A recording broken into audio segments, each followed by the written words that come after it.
Hello and welcome to the darkened room of music conversation. I'm Darren. And I'm Chris. And tonight we're going to have another one of those episodes where we were going to try to defend the indefensible. Yeah, that's right. Are you up for the challenge? I think I am, because this particular song we're going to try to defend has an interesting past, an interesting storyline. Really? It's a bit of a tangled web. It really is. Yeah. And as you put it, when we were kind of talking about this episode ahead of time, a bit of an enigma. It is. I mean, the problem's plain to see. Too much stupidity. I don't know. We'll see. We were talking about Mr. Roboto by Styx. And this song, I will admit right up front, I've always loved the song. I did too, yeah. I loved it when it was out. And to be perfectly honest, I still enjoy listening to it to this very day. I do too. I think it sounds great too. The production is amazing. Amen. For 1983. Yeah, you compare that to other keyboard songs of the time, and it sounds really stellar. Yeah, it really does. Yeah. Now, one of the problems with Styx is they've always been hated by the critics. Yeah. So fair point. They've gotten a lot of flack for their music. Some have described them as pompous. Yeah. And bands like Kansas and stuff like that. Yeah. It's like a lighter version of them. Right. They've gotten a lot of flack over the years. And when they released Mr. Roboto, it didn't make it any better. Right. And I can understand from the angle, if you listen to albums like Pieces of Eight and classics like The Grand Illusion, those are kind of sophisticated records. Yeah. With really great musicianship, almost like they were trying to prove how good they could take, forms of pop music and expand it to the more progressive side. Right. And, Dennis DeYoung, say what you want about him. Tremendous singer from a technical standpoint. Same with Tommy Shaw. James Young, not so much, but a good rock guitar player, no doubt. Yeah. And a good harmony vocalist. So going into this album, they definitely were trying to stretch out some of what they were doing. They've done concept records before. They were trying to take this to an even further height with mixed results, quite honestly. Yeah. So not just the critics on this album. Let's talk about the band. Yeah. And their kind of, I guess you could call, hatred towards this project. Yeah, I don't think they went into it. So they may have started off with a good attitude about it, and then I think pretty quick it kind of fell apart. It fell apart. This was Dennis DeYoung's vision to begin with. Yeah.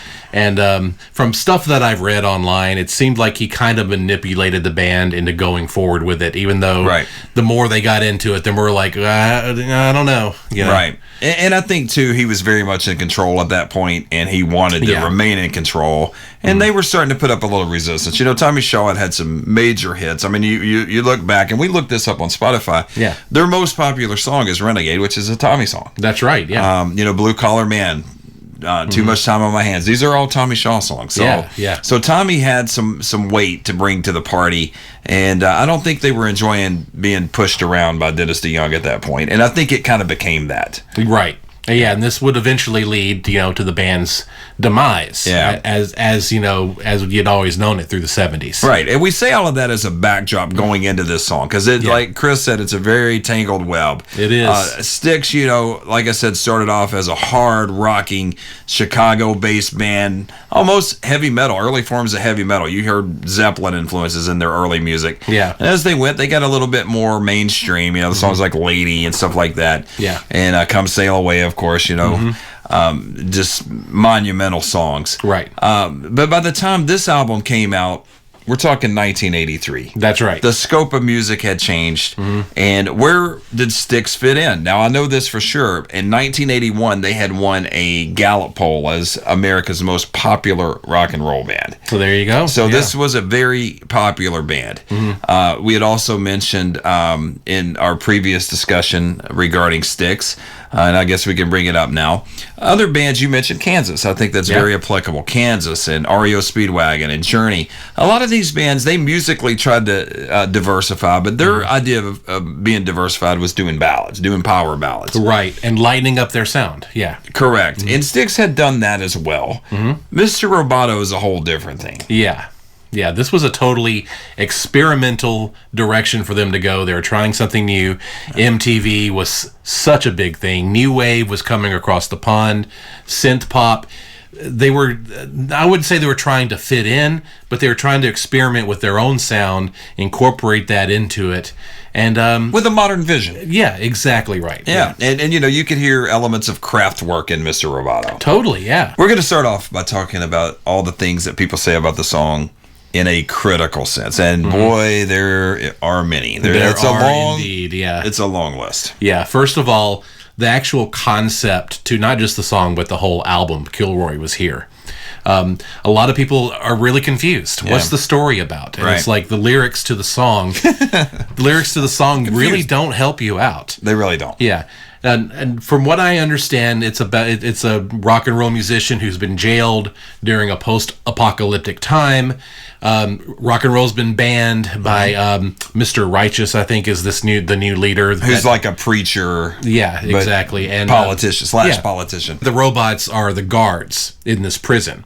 So he dresses like one with the help of another guy. I'm not sure where he fits into the story, but basically he helps him get the robot, which is actually him, Kilroy. So he can escape. His name. So he can escape. Yeah. Right.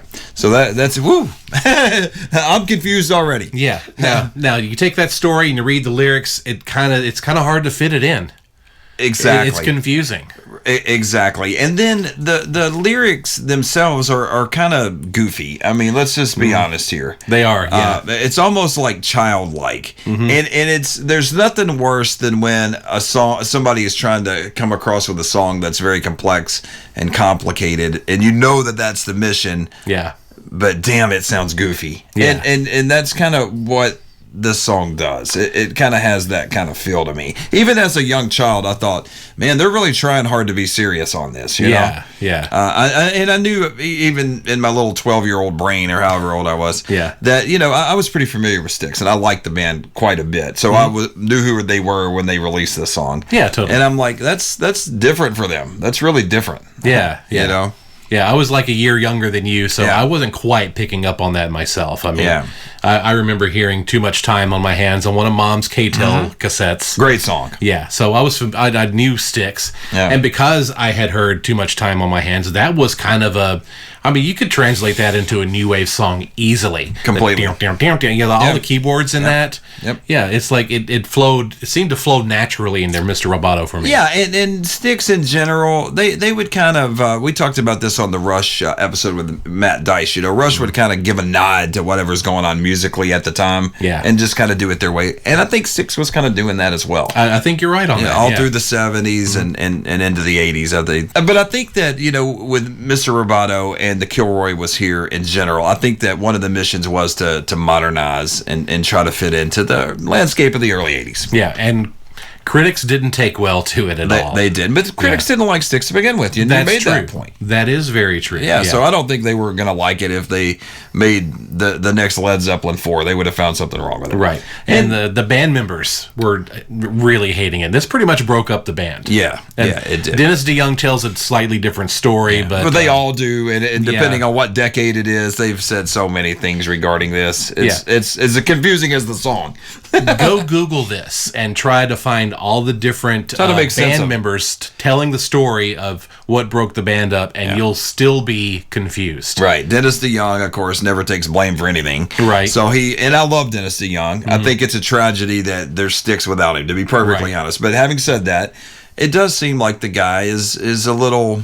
I don't know, militant at times. Yeah. And I'll never forget one of the moments that's always stuck with me in the Behind the Music, the original Behind the Music, because I think they've done like 2 or 3 of those. Yeah. Or updated them or whatever. I remember there came a time where he didn't want to tour, and he had went to all these doctors, and they couldn't find out what was wrong with him, and he ended up being light sensitive. And I remember, and that just sounds really lame, but I remember that JY, James Young, had said he went to however many doctors, 50 doctors, and they couldn't figure out what was wrong with him. Yeah. That pretty much is a statement in of itself. There you go. Yeah. That's Dennis. Yep. Having said that, I love Dennis DeYoung, and I personally love his voice. I think he's a great singer. Put Me in Jail. I love Desert Moon. I do too. Yeah. I do too. That's a great song. Yeah. And that's part of this story too, because one of the tales that Dennis has always, he's tried to blame it on Tommy, the breakup of the band. Yeah, totally. He's always said that Tommy was planning on going solo and all this. But if you look it up, Desert Moon came out before Girls with Guns. Well, there you go. There's the proof. So another point to bring up, one of the worst things you can do as a 70s arena rock, corporate rock, whatever you want to call it, type of band, the worst thing you can do is go from heavy guitars to keyboards. That's right. That's right. Nothing dated your sound, especially in retrospect. Yeah. And there's no better way to piss off your fans true. than to change your sound that drastically. Right. You take a song like Lady, it had piano, it had keyboard parts, but it was still a really edgy type song. Yeah. And same with Babe. Yeah, sure. The guitar solo section in the middle, all that. So that's true. So Mr. Roboto, and I think in retrospect, it's got a little edge to it. It does. But it is a keyboard song. Oh, yeah, very much keyboards. Yeah. So I think that alienated a lot of the Styx fan base, like you said. It really did. In fact, their previous albums had all been 4 times platinum, and this one barely did 1 million. Yeah, so there you go. The proof is right there. The single sold very well, but I think that's because a lot of new fans, the younger MTV generation, latched onto this song and loved it. And boy, did they play that video a lot. And tell your story. That was when you got MTV. When we first got MTV in my household, it was 1983. About the time this single was brand new. I hadn't heard it yet. So Cable Man finally got the cable hooked up. I was dying to get to MTV. Everybody's talking about it. I switch it over and I hear Double Arigato, Mr. Roboto.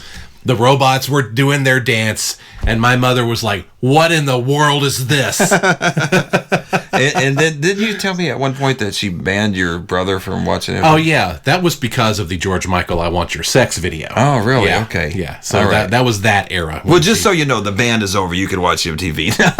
Yeah, totally. Go for it there, Brandon. Chris's brother. Yeah, go. You can watch it. All right. So back to Mr. Roboto. Yeah. So as you can see, there were definitely things to criticize.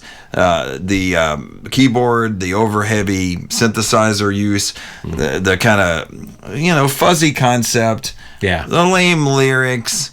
There were a lot of things that people could bash about this song. Now, there's one thing that before we get to defending it, which we have some defenses for it. We do, yeah. One of the things that's kind of weird to me is I have never felt true hatred for this song, with the exception of their fans that had the backlash because they didn't like the direction. Yep. And people that just didn't like Styx to begin with. Well, those people weren't going to like it anyway. Right. So that's very true. Yeah. So I don't feel like the song is all that hated. I don't know. Am I wrong? I don't think it is. Yeah. I've just never felt that about the song. Yeah. Now, when you talk about timing of when things are released and we do get into this a lot on the channel, I liked Party All the Time because I was young then and everything sounded that way at that time. Well, there is an element of you had to be there. Yeah. But I think that sometimes the opposite of that is you could hate something because you were there when it was going on. Right. Some stuff ages better in retrospect. Throw Me in Jail. I think this song has aged pretty well. In my opinion, it has too. And that's coming from a perspective of being an early teenager, not even a teenager at that point when it came out. Yeah. So there was a little bit of being there actually works to my advantage. Right. It's a fond childhood memory, of course. Right. But I think over time there's other songs that came out about that time that are equally as cheesy that I don't really want to go back too much anymore. Right. I will pull one out of the air. Wall of Voodoo's Mexican Radio. That one's super cheesy and silly. And it's one that I don't go to that often because it hasn't aged well with me. Mr. Roboto has. Another one for me, you may disagree with this, Tainted Love. Yeah. I really loved it at the time, and now, I don't always want to hear it when it comes on. Yeah, has not aged well. Right. There was a time in the 90s when it kind of came back a little bit, but even that got old after a bit. Right. All right, well, let's get to defending Mr. Roboto. Okay. And the first thing I would like to say is that I actually appreciate the ambition of the track. Yeah. I think that it was fairly, they were taking a risk. But I thought that musically speaking, the song is pretty damn fantastic. Yeah. I really do. I like the song structure. I like the sounds overall. It's got just enough edginess that in all the right places. So yeah, musically, I think it's good. Yeah. I went to the Wikipedia page, and there's a section called composition, and it describes key changes and sections of the song. It's complicated. And I read over it. Of course, I'm not a musician at all. Right. And it just it was all Greek to me, but it sounded very complicated. Yeah, and I learned it once, and I think I'm playing part of it on my Instagram channel, so go on there and look. It's on there, the video of it. So yeah. I've always liked it musically. Yeah. The other thing is the production quality of the song, I think, holds up very well. I think it does too. It does sound great. It really does. It's got depth to it, and for 1983, it's an amazing. It sounds clean and production. You can hear the different things in the mix very well. Yep. And that's not always the case with keyboard music. A lot of it's really muddied up. If you listen to keyboard music from 81 to, and I'm talking about this is a complex song like we just talked about. Right. So I'm not talking about like Don't You Want Me by the Human League. That's a pretty simple song. The stuff is separated really well, but I'm talking about more like Naked Eyes type stuff where there's a lot going on. Play them back to back. You'll see what I mean. Yeah. The Styx, it sounds better. It does come out on top for sure. Yeah. Yeah. Also, you can really tell the popularity of the song, over the years by just looking at the numbers. Yeah. We went to YouTube, and between the official video and then like the regular lyric video and the live version, all three videos combined came to about 30 million 30 views. million. Yeah. On the official video, if you looked at the likes and the dislike count, of all the people that watched it, only like 4,000 disliked it. Right. Only 0.004% of all people that watched it actually hit dislike on the video. Exactly. Yeah. Exactly. So it's much the same as like when we talked about the Starship song. Yeah. You know. Now, it's hard to use that as a defense because typically people will go to YouTube and search that video because they like the song already to begin with. True. You're going to have a handful of people who like maybe are younger, they've never heard it, and they're curious about it. Right. And that might be where some of the dislikes come from. You never know. Right. So. And speaking of younger people, we also learned, and I wasn't aware of this, for a long time, the band has not had Dennis DeYoung in the lineup. That's and right. they rejected playing the song. They just have not played it up until, what was it, 2018. 18. And I think that was had a lot to do with the strife and the conflict between the rest of the band and Dennis DeYoung. Right. They considered that Dennis's song. Right. But as younger audience would come and see the band live, they were constantly, I read this somewhere in one of the articles that they were asking the merch guys, like, why aren't they playing Mr. Roboto anymore? Right. So that word got back to the band, and by 2018, they're like, well, so many people are asking about it, let's just put it back into the set list. Right, right, yeah. So there's still demand for the band to play it live, even though some of the older fans, the original hardcore Styx fans, are still kind of disliking it. I believe, what's his name? James Young. James Young. Yeah. He did say that every now and then you'll get some middle fingers from the front row, but it's not that often. Right, right. So, yeah. I think the song, for whatever reason, has aged pretty well in hindsight. I think it has, And I wouldn't have said that even 15 years ago. I would have thought, man, 15 years from now, people are really going to be bashing this song. Yeah. But yeah, I've always liked it. I think it was an ambitious track, especially for the time, and I think it holds up well. I think so too, because it's showing up in pop culture now. Yeah, commercials. Yeah, it definitely in commercials. Yeah. There was the Super Bowl ad where the guy was in the car by himself. Yeah, that was awesome. He was just kind of mouthing. You couldn't hear, but his friend walks up, opens up the door, and it's Mr. Roboto just blaring out. Yeah. Yeah. There's also a show, an Amazon original show that I was watching recently called Mr. Robot, and I think it was either the episode before or the season finale, they used Mr. Roboto as the opening song during the opening scene. Wow. So yeah, there's still a lot of nostalgia for this song. It's still getting used in pop culture. The double arigato, Mr. Roboto, is used a lot in, I think The Simpsons used it. And yeah, you find that popping up all over the place. Well, Dennis has said that for a long time. You say those first 4 syllables, you automatically say Mr. Roboto. That's right. Like, I mean, it's automatic. Yeah. And I have a question for you, because Okay. I was thinking about this when we were doing the research to do this show. Do you like the song more or less than when it was new at this stage in your life? I think I like it more. I do too. Yeah. For whatever reason, like it. I appreciate it, just if nothing else, from a song structure position. Right. I really think it's well put together. Yeah, I do. think so too. God, it sounds so good too. Yeah, and it sounds great cranked up. So yeah, man. I mean, I think the good outweighs the bad with this particular song, and that's why we defended it. That's right, and I'll stand by it. I will too. I'll go to my grave. I'm not ashamed. It's not even a guilty pleasure. We'll for play me. it at your funeral. I don't know about that. You won't care anyway.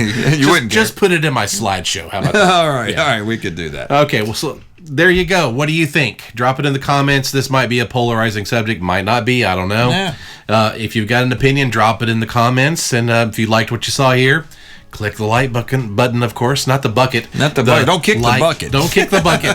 Click the like button. But if you do, we'll play Mr. Roboto. That's right. Way to bring it back. All right. Let's play some trivia. Let's do it. All right. Name That Tune Time, the DVD, 80s edition. My favorite game. That's right. Some of these have been pretty easy here lately. They have. We've been getting good, or they've just been easy. I think they've just been easy on us, yeah. So, once again, 3 videos, no sound. We have to not guess, but name the group from our own knowledge. So visual only, yeah. Let's get it going. Okay.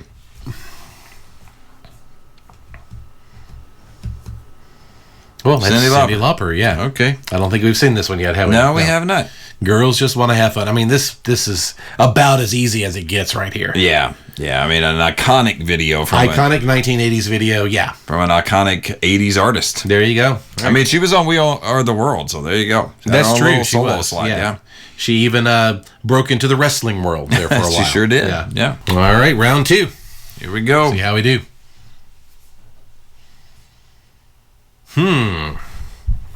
I know this, but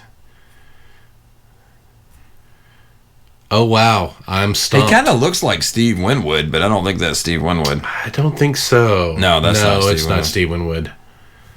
I don't know what this is. I really don't. Oh wow, I'm gonna strike out. It's gonna have to tell us here. 10cc. Wow. I don't remember seeing that video. I mean, I don't it either. seemed familiar to me, but now that I know the group, Yeah. I don't remember seeing that. I don't think I've ever seen a 10cc video, period. I've seen Godly and Cream Cry. Yeah. Which classic video. Yeah, Oh, which it's is so the good. 10cc guys. So Yeah. all right, well, we're 1 for 2. So there we go. We had it. We asked for a one tough finally one. got us. All right, number 3. Last one got us. So let's see if we could make up for it. Who is that?